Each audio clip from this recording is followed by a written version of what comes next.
Joanne, thank you for that warm welcome. For me, I haven't been around Trinity as long as Bill has. In fact, this is my first time at Trinity since the fall of my senior year at Williams, when I regret to tell you I was here as one of the student leaders of the Williams College Marching Band. And the less said about that, the better, I suspect.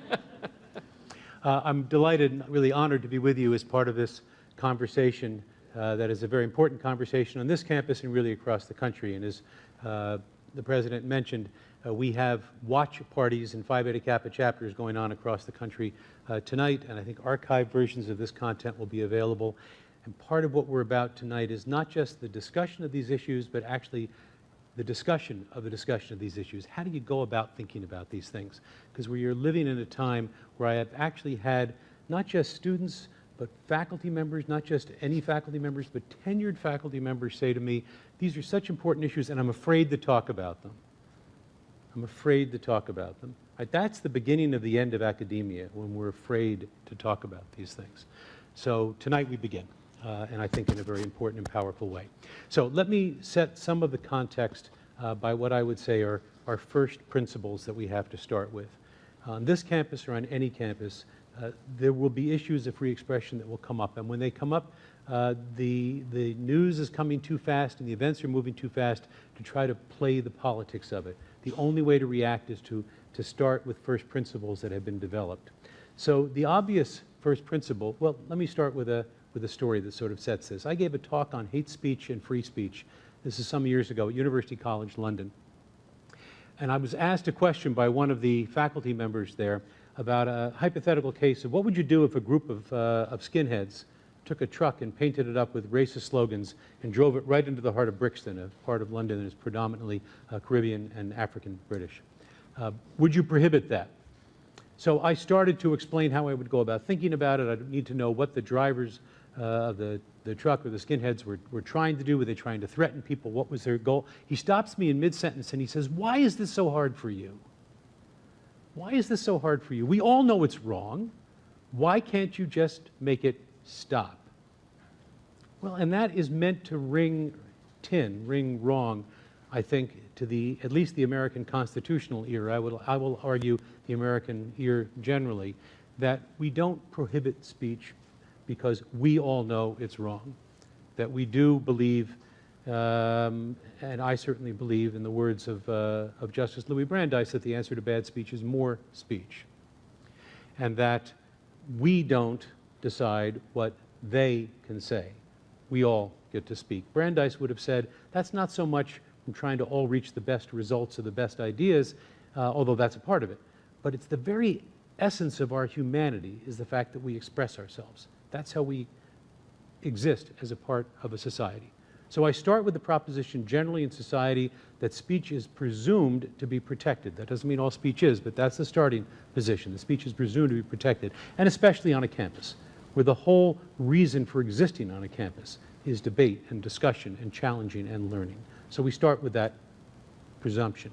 And there are limits way out on the extremes where speech is actually intended to and does, in fact, threaten, intimidate, and cause actual fear in a targeted victim. And that's the first part of the story, and too often the story ends there because there's a second part of the story, which is this. I would say that there is a cost imposed on society by free expression. And by and large, it is a cost worth bearing. But we should be mindful of the fact that that cost is not evenly distributed across the entire society. That is not an argument for repression of speech, but it is an argument and an obligation on institutions such as this to know how to respond with sensitivity and with civility and with rigor in the face of certain kinds of expression, not to repress it, but to respond.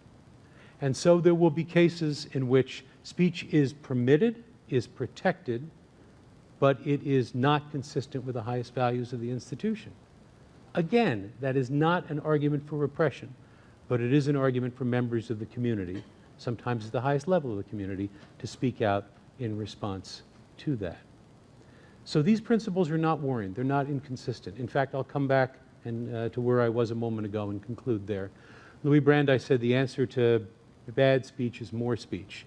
I think that's not just an alternative. I think we're living in a time where it's a moral obligation, that in response to certain kinds of speech, there is a moral obligation to come forward with more speech.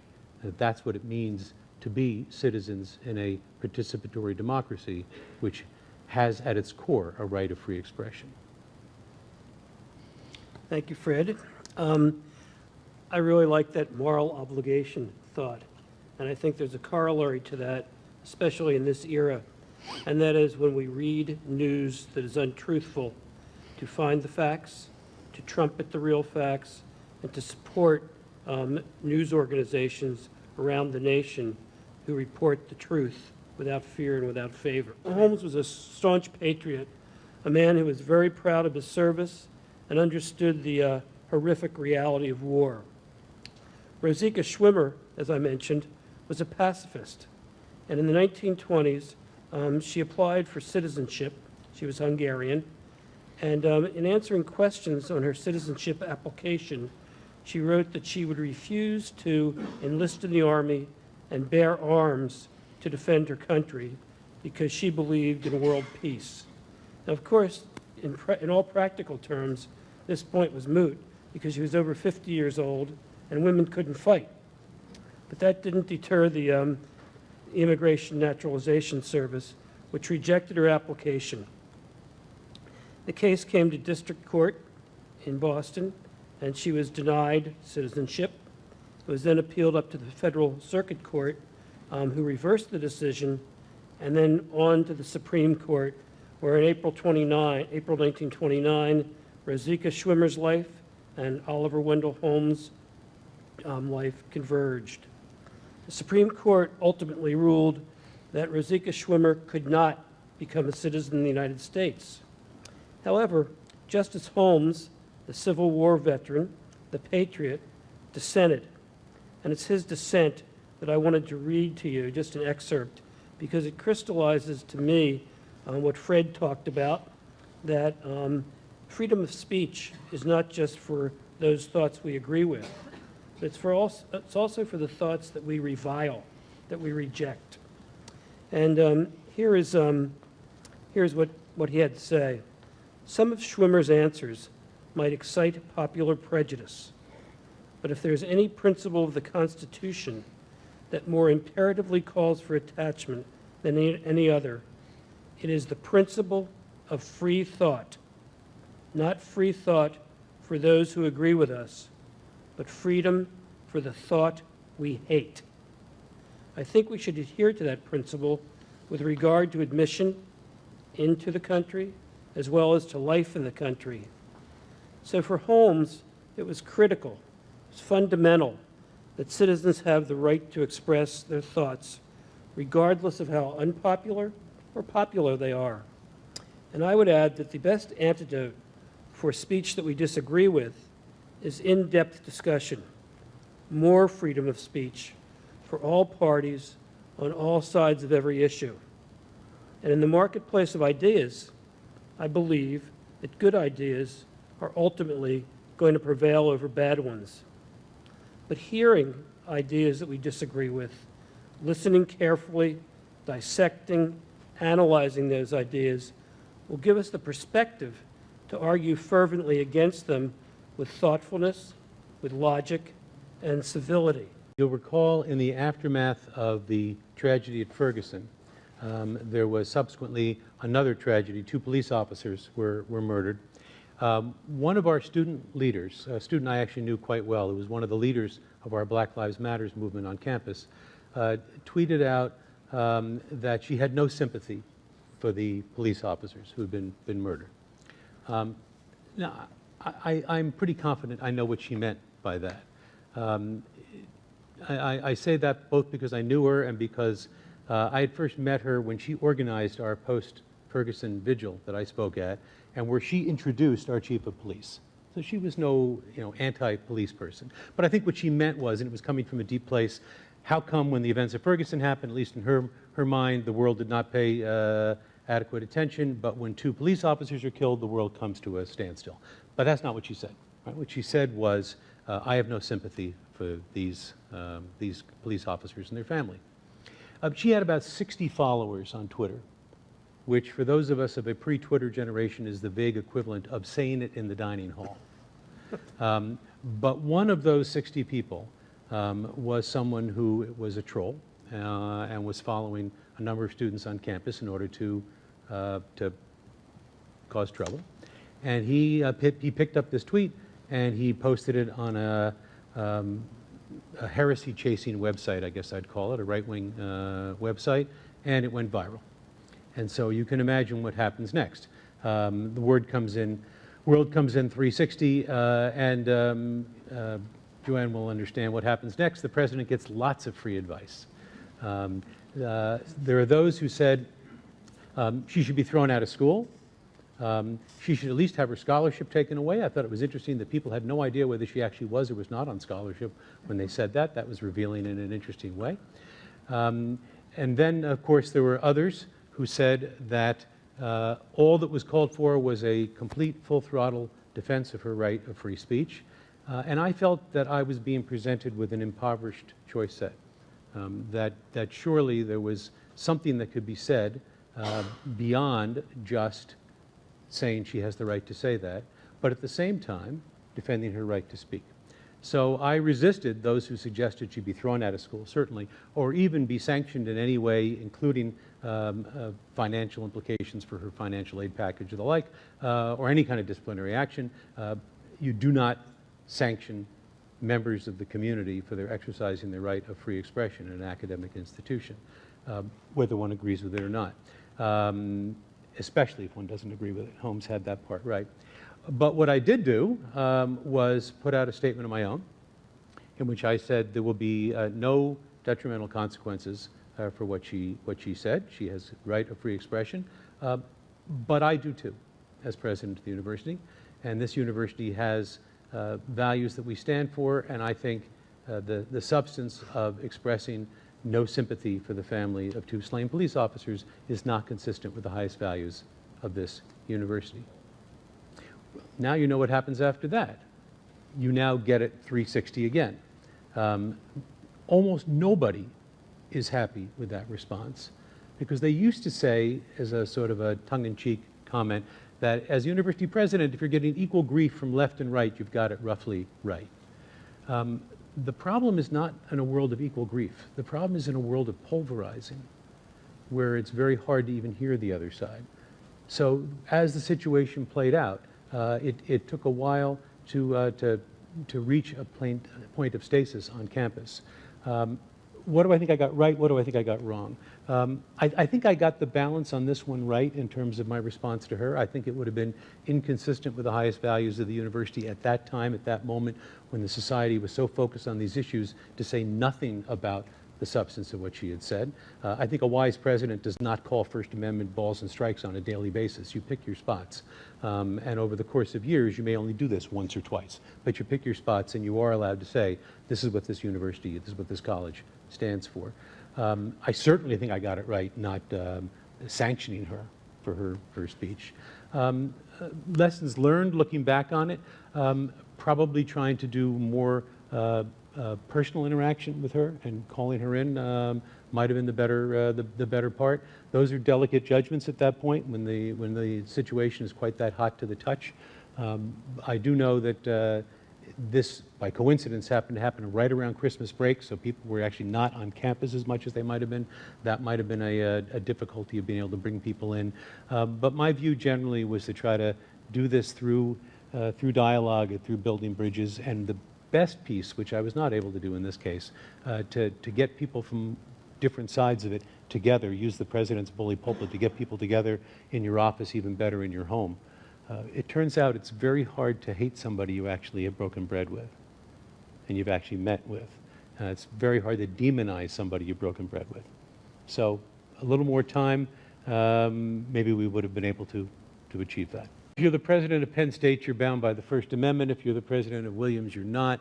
But that actually, to me, turns out to be the smallest part of this discussion, because much of what we mean by the First Amendment jurisprudence that applies to state institutions, just as a quick primer for not everybody's had constitutional law in the audience on the odd chance. Although I will say, as a digression, I think one of the beneficial things of the time in which we're living is there's a lot more focus on constitutional law and on issues of how we function as a democracy than there has been recently. So we take our silver linings where we find them. But institutions of higher learning that are private institutions are not technically, they're not bound by the Constitution. The First Amendment applies to public institutions, states and the federal government, not to private institutions. There are rare states, by the way, where it does apply, where free expression does apply to private institutions. Massachusetts does happen to be one of them, but that's an exception. By and large, private institutions can carve their own doctrine of free expression. Most universities have systems of free expression that largely track along where the Constitution would go, which is to say to broadly protect free expression, to protect the right to express views, to publish views, to speak views, to write views. So whether it's Penn State or Williams in this case will probably matter less. So what do we do with the group that wants to have the Klan come? Let me answer your hypothetical with a story, and then I'll come back to your hypothetical. And this is actually a real story. This is not a hypothetical. This is when I was a trustee at Williams. I got a call from the president of the college at the time. Now he's president of Northwestern.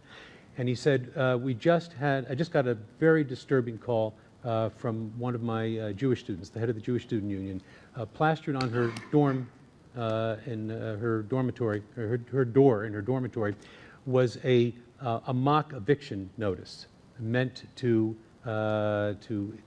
in residence with the eviction notices put on the doors of Palestinian families that are related to or suspected of being related to terrorists whose homes are going to be destroyed by the Israeli army.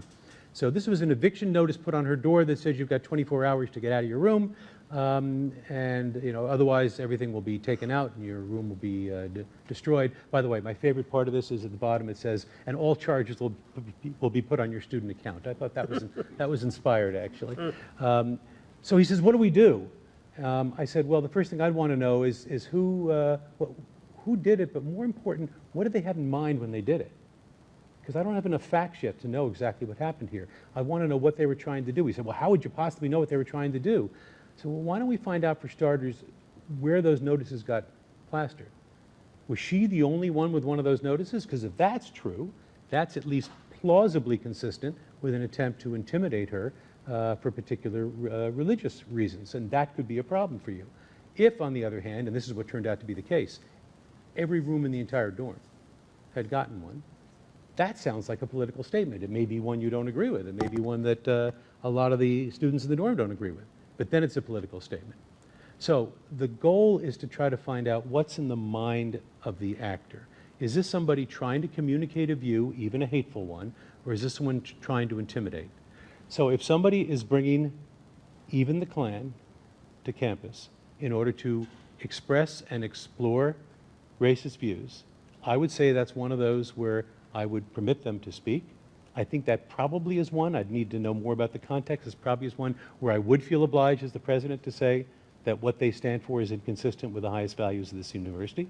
I think I would do that for two reasons. One is to broadcast to the world that we actually do stand for something. We stand for inclusion. We stand for a place of tolerance, and we stand for a place of building community. And the views that are going to be expressed are inconsistent with that, so I would make sure that the community and the world knows that.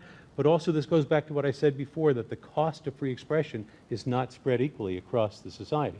So I would know that there were certain members of my campus community who were feeling this more deeply and more acutely, who were feeling it not in a sense of empathizing with others, but a sense of being victimized themselves, who need to hear from the president, there are values to this institution, and this is inconsistent with it. And then the last piece I would do is I would absolutely insist that any speaker on campus has to be willing to stay and answer questions. And then I would say to whoever was bringing this problem to me, if you were my trustee, say, Fred, have you lost your mind? I would say exactly what I did in a similar context. Thank God it was not the Klan or neo-Nazis, but roughly similar. I said, trust my kids. Let them ask questions.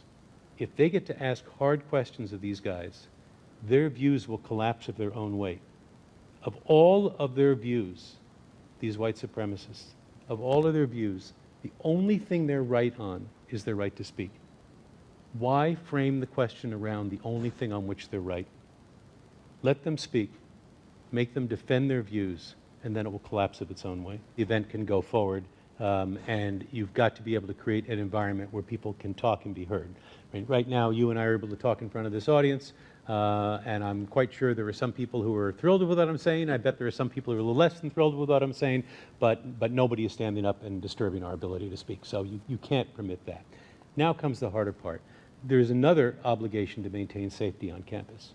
And what do you do in a situation as UC Berkeley has experienced and other campuses have experienced, where there are bona fide, credible threats of safety on campus, where Berkeley, in an extraordinary moment that sort of went by too fast in the public imaginary, I think, partially because news stories go so fast now, you can barely hold on to, which is the crisis du jour. $600,000 was spent by UC Berkeley to maintain safety on their campus for Milo Yiannopoulos to come and essentially give a vacuous speech that nobody even came to listen to.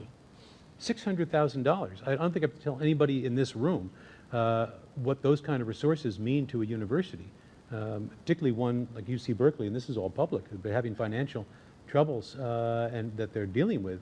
Where's that money supposed to come from? So what do you do in that situation if there's actually credible reason that there's a threats of violence on campus? Then you borrow another doctrine from constitutional law called regulations of speech by time, place, and manner. And you can say that this speech will go forward, but we'll do it in a way that is consistent with safety on campus, and at some point is consistent with the financial ability of the campus to manage. Because now, if you're Penn State, at least you've got a big police force. If you're Williams or if you're Brandeis, I mean, my public safety guys were my heroes. I loved every one of them. But they're not equipped to handle that kind of an event. So what do we do then? Do we turn to the Waltham police? Do we look to other police around the Boston area? Or at some point do you say, we're going to do this one closed circuit, and we're going to make it possible for this event to take place, and we'll let people email in questions, and we'll let this event happen, but we'll do it in a way that's consistent with the overall safety of the campus. Nothing concerns me more about issues like this than when I spend time on college campuses and students act as if the events that are happening to them, and that there's nothing they can do about it. So we are talking about people at schools who are prepared to act in the world and to change in the world and to be engaged citizens. So how do you go about doing that? You certainly have to be able to, minimum, educate yourself and to be able to look at a story like that and to take it apart to separate truth from fact. That's one easy piece. Now there are institutions like Google, like Facebook, that have moral obligations as well, and moral obligations to not to be a platform for falsehoods. When it's a matter of opinions, then they should be channeling opinions, to be sure. You don't want them calling First Amendment balls and strikes either. But we should not get to the point of such extreme relativism that there is no difference between true and false. That is the end of a civilized society. Now, not everything can be dichotomized into true and false. Many political opinions can't be dichotomized into true and false. Even the ones I really disagree with may not be ones that are false. My mentor, the late Charles Black, said of his intellectual sparring partner, Alexander Bickel, Bickel and I agreed on everything except for our opinions.